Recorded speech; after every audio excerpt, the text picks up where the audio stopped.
ने शरह सूद 1% कम कर दी। 100 बेसिस पॉइंट कमी के बाद शरह सूद 19.5% हो गई। Governor State Bank Jameel Ahmad की न्यूज़ कॉन्फ्रेंस नई मॉनेटरी पॉलिसी का ऐलान कर दिया। कहा कि जून में महंगाई की शरह कम होकर 12.6% तक आ गई।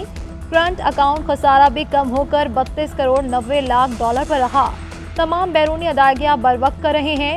दरामदात पर कोई पाबंदी नहीं है। इसके बावजूद ज़र मुबादला ज़खायर बढ़कर 9.5 अरब डॉलर पर पहुंच चुके हैं। एक साल के दौरान पाकिस्तान ने 26 अरब डॉलर का कर्ज अदा करना है। 12 अरब डॉलर के करीब रूल ओवर कराना पड़ेगा।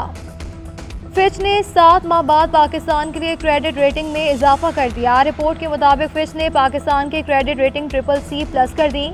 फिच ने दिसंबर 2023 में पाकिस्तान को CCC क्रेडिट रेटिंग दी थी। IMF से कर्ज मुआहिदे के बाद क्रेडिट रेटिंग बेहतर हुई। क्रेडिट रेटिंग बेहतरी से पाकिस्तान का आलमी मार्केट में एतमाद बहाल होगा। आलमी मालियाती इदारे कर्ज देने में पाकिस्तान पर एतमाद करेंगे। क्रेडिट रेटिंग बेहतर होने से आलमी मार्केट में बॉन्ड्स का इजरा बेहतर हो सकेगा। चीफ जस्टिस को धमकी देना आइन से खुली बगावत है। रियासत एक्शन लेगी। मजहब के नाम पर खून खराबे की कोशिश की जा रही है। कुछ लोगों के सियासी मफादात इस मसले से वाबस्ता हैं। वज़ीर दिफा ख्वाजा आसिफ की एहसन इकबाल की हमरा न्यूज़ कॉन्फ्रेंस कहा कि रियासत किसी गिरोह की डिक्टेशन कबूल नहीं करेगी। अदलिया में हक और सच की रिवायत कायम करने वाली आवाज़ को निशाना बनाया जा रहा है। ऐसी बातों की इजाज़त दी गई तो रियासत का शराजा बिखर जाएगा। ऐसे फतवों का जवाब पूरी ताकत से देंगे। एहसन इकबाल ने कहा कि ये वो तबका है जिसे 2017-18 में सियासी एजेंडे के तहत खड़ा किया गया था। रियासत में सज़ा और जज़ा का इख्तियार सिर्फ अदालत के पास होता है। दहशतगर्दी, खुदकुश हमले और फतवे बाजी का इस्लाम से कोई ताल्लुक नहीं। चीफ जस्टिस को जान से मारने की धमकियां देने वाला मुल्जिम उकाड़ा से गिरफ्तार। ज़राए के मुताबिक ज़हीरुल हसन शाह उकाड़ा में छुपा हुआ था। मुल्जिम के खिलाफ पुलिस की मुद्दत में थाना कला गुजर सिंह लाहौर में मुकदमा दर्ज कर लिया गया। FIR में इंसदाद दहशतगर्दी एक्ट, मजहबी मुनाफरत, फसाद फैलाने और अदलिया पर दबाव डालने की दफात शामिल हैं। FIR के मुताबिक प्रेस क्लब के बाहर एहतजाज के दौरान ज़हीरुल हसन ने अदलिया के खिलाफ नफरत फैलाई और कत्ल पर उकसाया।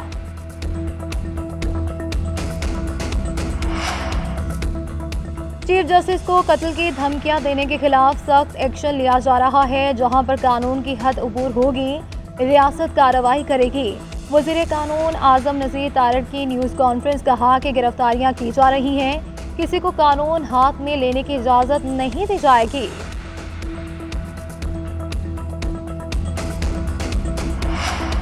जमात इस्लामी का धरना चौथे रोज भी जारी। आज खवातीन का पावर शो होगा। लाहौर से धरने में शिरकत के लिए जाने वाली खवातीन का रोके जाने पर एहतजाज। मुल्तान रोड पर धरना दिए रखा। अमीर जमात इस्लामी हाफिज नईमुर रहमान की खवातीन से बदसलूकी की मजम्मत। कहते हैं लाहौर में जो खवातीन कारकुनान के साथ किया गया अफसोसनाक है। एक ही खानदान की हुकूमत है। इनको कहूँगा कि खवातीन के साथ ऐसा सलूक बर्दाश्त नहीं। आज मरी रोड पर खवातीन का तारीखी एहतजाज होगा। रुकावटों से धरने को कोई फर्क नहीं पड़ेगा। हुकूमत अपने लिए ही मसाइल पैदा कर रही है। जमात इस्लामी का धरने का दायरा कार बढ़ाने का भी ऐलान। 31 जुलाई को गवर्नर हाउस कराची के बाहर धरने का ऐलान कर दिया। अमीर जमात इस्लामी कराची मोनम जफर इस्लामाबाद से रवाना। तहरीक इंसाफ की इलेक्शन ट्रिब्यूनल तब्दीली के फैसले के खिलाफ दरख्वास्त। Chief justice Islamabad high court का फैसला जल्द सुनाने का इंतज़ार। वकील फैसल चौधरी ने मौक़िफ़ इख्तियार किया कि इलेक्शन ट्रिब्यूनल से मुतालिक जो ज़बान दरख्वास्त में इस्तेमाल हुई वो काबिल बर्दाश्त नहीं। अदालत ने अपने ऑर्डर में इसे तौहीन आमेज़ करार दिया है। तौहीन अदालत किसी शख्स के लिए नहीं, इदारे के लिए होती है। चीफ जस्टिस ने रिमार्क दिए, ये फैसला महफूज नहीं, वेट फॉर ऑर्डर है। जल्द अज जल्द फैसला करने की कोशिश करूँगा। कोशिश होगी कि 1-2 दिन में फैसला सुना दिया जाए।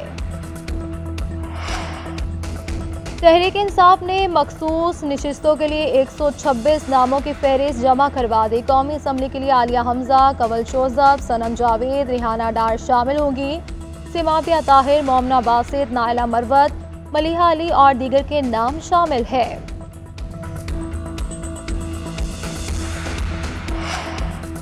वफाकी वज़ीर दाखिला मोहसिन नकवी से चीन के काउंसिल जनरल की मुलाकात हुई है। पाक चीन ताल्लुकात के फ़रोग़ और CPEC प्रोजेक्ट्स पर तबादला ख्याल किया गया।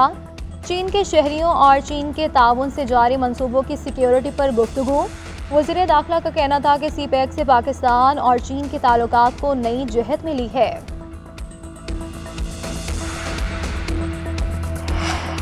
और पेरिस ओलंपिक्स में पाकिस्तानी खिलाड़ियों की मायूस कुन कारकर्दगी का सिलसिला ना थम सका।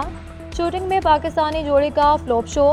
10 metre air pistol mix team event में भी टीम मेडल दौड़ से बाहर हो गई।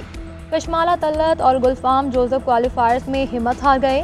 पाकिस्तानी जोड़ी 17 में से 14वें नंबर पर रही। तुर्किया और सर्बिया गोल्ड मेडल मैच में आमने सामने होंगे। भारत और जनूबी कोरिया के दरमियान कांसे के तगमे के लिए मुकाबला होगा।